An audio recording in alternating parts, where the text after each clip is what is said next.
Titulli është profilet shkencore të ulemas shqiptare në periudhën e vonë osmane dhe pozicionimi I tyre intelektual përballë modernizmit.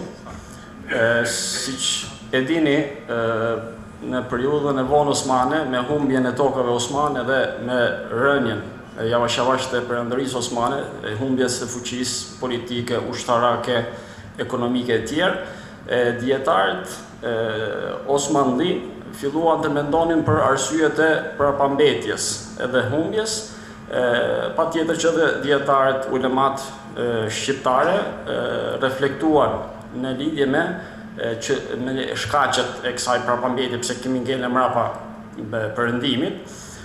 Kjo ishte diçka ndryshe nga mendimi klasik I islam, sepse edhe në kohët e hershme, shoqëritë islame janë përballur me vështirësi të ndryshme, qoftë ekonomike, politike, ushtarake të tjerë, por ndryshimi ka qenë që zgjidhjet I kanë zgjidhur brenda tyre, pa marrë shembuj nga jashtë. Kurse në periudhën moderne, fatkeqësisht, zgjidhjen filluan ta kërkonin jashtë shkencave islam, ose jashtë civilizimit që kishin themeluar për afërsisht 1000 sa vite.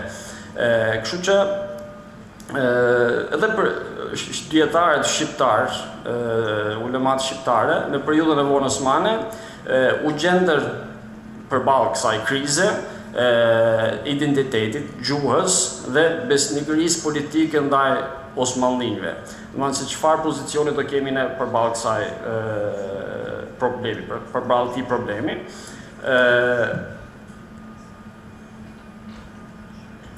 Gjatë hulumtimit, se si u pozicionua ulemaja shqiptare ndërmjet osmanizmit, panislamizmit dhe shqiptarizmit, që kemi 3 rrymë kryesore, jam munduar që të kërkoj disa burime arkivore, analizë biografike dhe analizë krahasuese mes punimeve që janë bërë deri tani.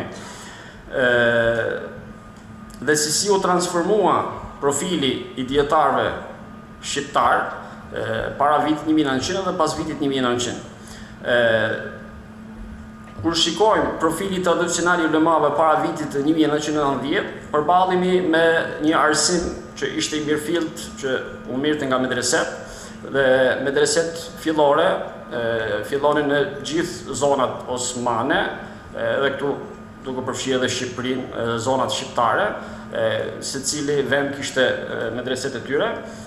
Pastaj kjo nuk ishte mjaftueshme, patjetër që për të bërë një dietar, ishte patjetër që të kalonte në Stamboll dhe të mbaronte medreset e Stambollit në atë periudhë. Po flasim. Dhe këtu ishte mbizotrim I shkencave klasike islame. Kur flasim për shkencat klasike islame, më shumë shkencat gjuhësore, kjo është diçka e rëndësishme që në kohën moderne pak a shumë nuk është shumë e fokusuar.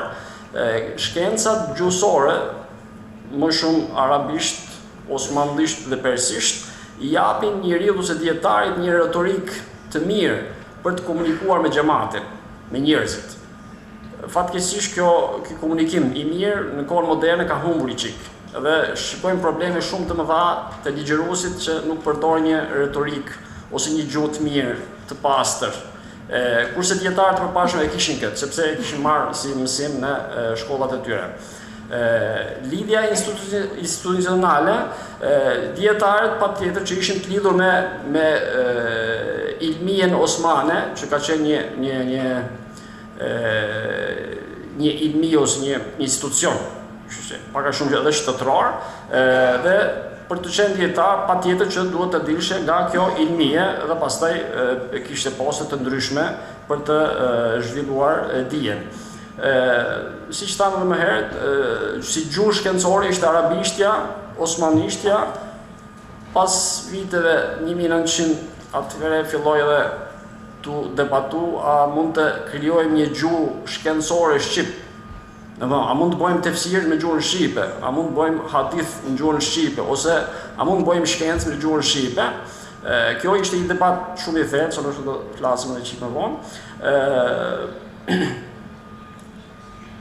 Në para viteve 1900, shumica, 90% e dietarëve ose intelektualëve shqiptar ishin në mendimin se ne duhet që ndrojmë besnik me Perandorinë Osmane. Nuk duhet të ndalemi nga Perandori Osmane për arsye se nëse ndalemi do na mundin të tjerët ose do bijmë pre të perandorive slave ose perëndimore. Kjo ishte qëllimi kryesor i tyre. Ishte transformimi, krahasimi i dietarëve 1990 dhe 1900 pas 1900, më falni, jo 1990, por 1900 dhe 1900 pas. Fillimisht fokusi arsimor ishte në shkencat klasike, fillimisht, pastaj filluan dietarët të kërkonin shkencat e tjera, shkencat sociologjike, filozofike, inxhinieri e tjerë, dhe ishin të mendimit se në medreset që do themelojmë ose që ishin që zbatoheshin atë kohë, që të vendosim edhe shkencat e tjera perëndimore, më shumë perëndimore. Pozita institucionale ishte integruar me Ilmine Osmane, sepse ishte një institucion arsimor që kishte vazhduar për shekujt e tërë dhe nuk kishin dëshirë që të largoheshin, kurse pas vitit 1900 filluan të kërkonin për të themeluar disa institucione, shkolla të ndryshme nga shkollat klasike që ishin deri atëherë. Gjuha, siç e përmendëm edhe çik më herët, a mund ta ndryshojmë gjuhën e shkencës? Këtu ka pas debatet mëdha dhe siç e dini shumica për juve e dini që çështjen e gjuhës shqipe, por ishte problemi kryesor që debatuan ulematisht, nuk ishte problemi vetëm për të folur ose për të shkruar shqip, por problemi është që a do arrijmë që të bëjmë një shkencë në gjuhën shqipe.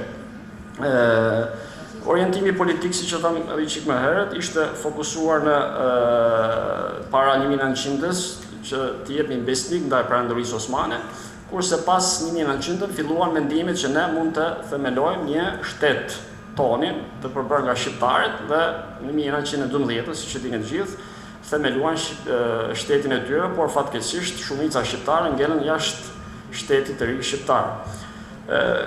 Emrat spikatur para vitit 1900, para 1900 shumica, 90% e tyre ishte modelistët, myftyllerët që ishin në atë kohë, nuk kanë emër spikatur që mund të flasim këtu, por 1900 e pas jemi Said Najdeni ose ndryshe Hoxh Voka, Hafiz Ali Korça, Vehbi Dibra, Hafiz Ibrahim Dalliu, siç e dini edhe ju. Këta ishin kryesorët që dhanë mendimin që ne duhet të ndryshojmë edhe modelin e arsimit edhe të gjuhës. Në këtë mund shohim se kemi tre lloj orientimesh në çështjen se si ta zgjidhim problemin që kishin atëherë. Ishte para osmanizmi, me çfarë dëshirojmë që të themi osmanizm, do të thotë që ne duhet të krijohet një shtet i përbërë nga osmanlit, jo nga një etni të veçantë, për shembull turqit, por i përbërë nga turqit, nga shqiptarët, nga bullgarët, nga serbet, e gjithë. Okej, inshallah. Panislamizmi, ato dietarë që mendonin që kjo do ishte zgjidhja për problemet e shoqërisë islame, ne duhet të bazohemi te vlerat islame. Më shumë dhe të themelojmë një shtet që të jetë i përbërë vetëm nga vlerat islame, këtë panislamizmin me Abdul Hamidin dhe që ka pas dëshirë që ta themelonte, nga shqiptarët Recep Voka, ka qenë myftyi i monastirit, dhe Davud Boriçi ishin të mendimit që duhet të jemi panislamist, vetëm të marrë përbazë vlerat islame dhe jo vlerat etnike, dhe të kemi një alfabet me shkronja arabe, jo me shkronja latine.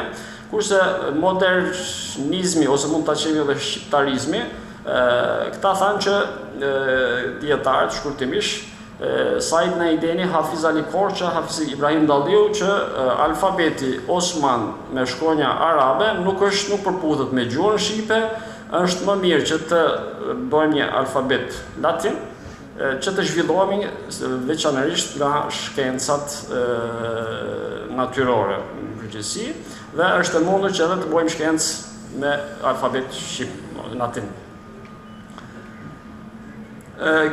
Për shembull, në 1891, lidhje me